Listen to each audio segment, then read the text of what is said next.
चलिए जानते हैं छत्तीसगढ़ की 25 बड़ी खबरों को सिर्फ 10 मिनट में। लेकिन उससे पहले वीडियो को लाइक और चैनल को सब्सक्राइब जरूर करें। मंदिर के दान पेटी से लाखों की चोरी। दुर्ग जिले के सुपेला थाना क्षेत्र के प्रसिद्ध काली माता मंदिर में अज्ञात चोरों ने चोरी की घटना को अंजाम दिया। मंदिर के पंडित ने सुबह पूजा अर्चना के लिए मंदिर खोला तो देखा कि दान पेटी खुली हुई थी और उसमें रखा लगभग 1.5 से 2 लाख रुपए नगद गायब थे। ये पेटी पिछले करीब 6 साल से बंद थी। मंदिर समिति और पुलिस को तुरंत सूचित किया गया। प्रारंभिक जाँच में पता चला कि चोरी की वारदात रात में हुई। मंदिर समिति के सदस्य चिंतित हैं क्योंकि ये राशि भक्तों द्वारा दान के रूप में दी गई थी। पुलिस मामले की जाँच कर रही है और आसपास के सीसीटीवी फुटेज भी खंगाले जा रहे हैं।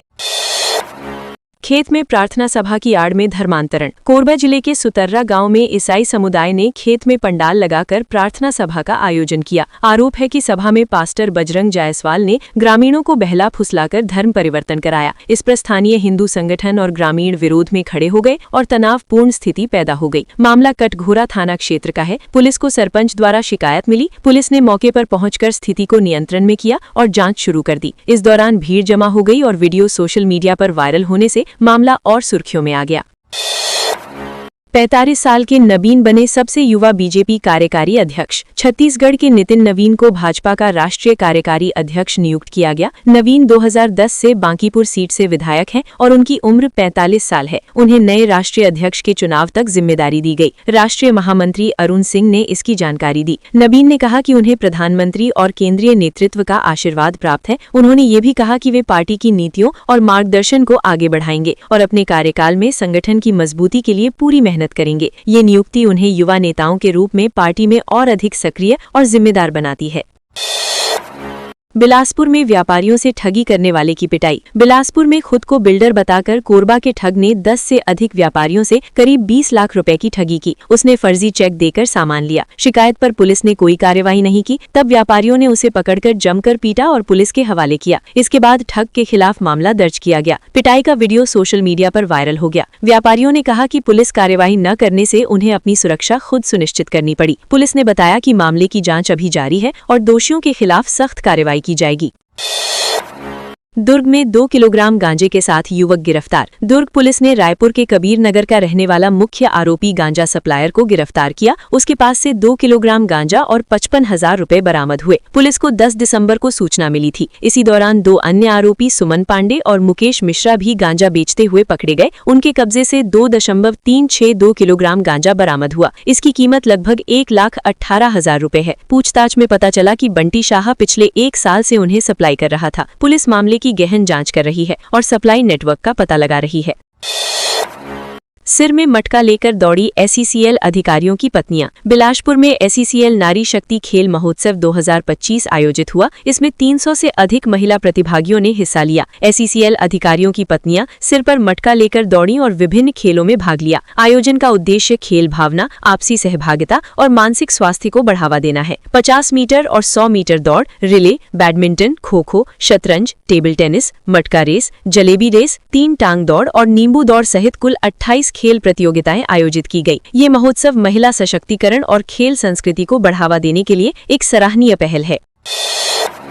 छत्तीसगढ़ के कॉलेज यूनिवर्सिटी में आवारा कुत्तों की निगरानी। उच्च शिक्षा विभाग ने कॉलेज और विश्वविद्यालयों में आवारा कुत्तों की निगरानी और सुरक्षा के लिए गाइडलाइन जारी की। अब सभी शासकीय और निजी महाविद्यालयों और विश्वविद्यालयों में आवारा कुत्तों के नियंत्रण और सुरक्षा की जिम्मेदारी संस्थानों की होगी। इसके लिए प्रोफेसरों को नोडल अधिकारी के रूप में नियुक्त किया जाएगा। उनका कार्य होगा आवारा कुत्तों से होने वाली संभावित घटनाओं को रोकना और परिसर को सुरक्षित बनाना। गाइडलाइन का उद्देश्य छात्र छात्राओं और कर्मचारियों की सुरक्षा सुनिश्चित करना है। शीतलहर को लेकर स्वास्थ्य विभाग ने जारी अलर्ट। रायगढ़ जिले में तापमान में मामूली बढ़ोतरी के बावजूद शीतलहर का असर बढ़ा हुआ है। स्वास्थ्य विभाग ने अलर्ट जारी कर लोगों को सतर्क रहने की सलाह दी। विशेष ध्यान बुजुर्ग, बच्चे, गर्भवती महिलाएं और कमजोर प्रतिरोधक क्षमता वाले लोगों पर रहेगा। हृदय रोग, फेफड़ों की बीमारी, मधुमेह, अस्थमा और अन्य दीर्घकालिक रोगों से ग्रसित लोगों को विशेष सावधानी बरतनी होगी। मौसम विभाग ने आगामी दिनों में तापमान में और गिरावट आने की संभावना जताई है।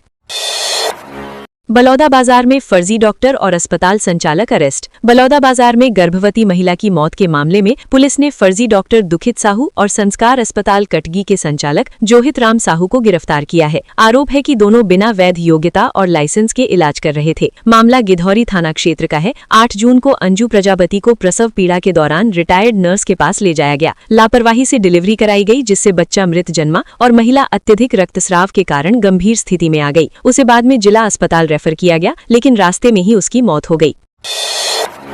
बलरामपुर में घने कोहरे के कारण हादसा। बलरामपुर जिले में सोमवार सुबह घने कोहरे के कारण अंबिकापुर बनारस मार्ग पर एक भीषण सड़क हादसा हुआ। जमाई के पास एक अर्टिगा कार और ट्रक में टक्कर हो गई, जिसमें कार बुरी तरह क्षतिग्रस्त हो गई। कार में 2 महिलाएं, 2 बच्चे, एक बुजुर्ग और चालक समेत 6 लोग सवार थे। सभी को मामूली चोटें आईं और उन्हें एम्बुलेंस से सिविल अस्पताल वाड्रा नगर में भर्ती कराया गया। सभी घायल रामानुजगंज के निवासी बताए गए हैं। वे उत्तर प्रदेश के डाला स्थित एक मंदिर में पूजा अर्चना के लिए जा रहे थे। पुलिस ने मौके पर राहत बचाव कार्य शुरू किया और सड़क से क्षतिग्रस्त वाहन हटाकर यातायात बहाल किया।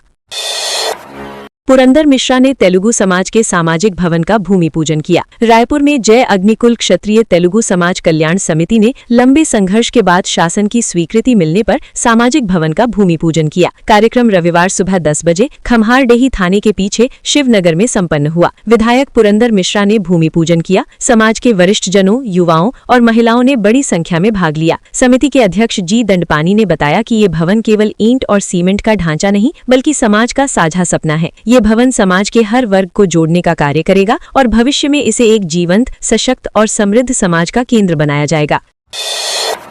रायपुर बिलासपुर हाईवे 5 साल में ही उखड़ने लगा। नेशनल हाईवे 130-127 किलोमीटर लंबा है और इसे प्राइवेट कंपनी को 20 साल के ठेके पर दिया गया। NHAI और NHATI के बीच अनुबंध हुआ। ठेका शर्त के अनुसार कंपनी को नई सड़क बनाकर देनी थी। नई कंपनी अगले 20 साल तक हाईवे का रखरखाव, स्ट्रीट लाइट मरम्मत, डिवाइडर, रिफ्लेक्टर और सौंदर्यीकरण करेगी। हर 20 किलोमीटर में एम्बुलेंस और क्रेन उपलब्ध होगी। सड़कों से मवेशी हटाने और CCTV कैमरे लगाने की जिम्मेदारी भी होगी। मेडिकल सहित अन्य सुविधाएं यात्रियों के लिए उपलब्ध कराई जाएंगी। हाईवे का ये मॉडल PPP के तहत सुरक्षा और सुविधाओं का ध्यान रखेगा।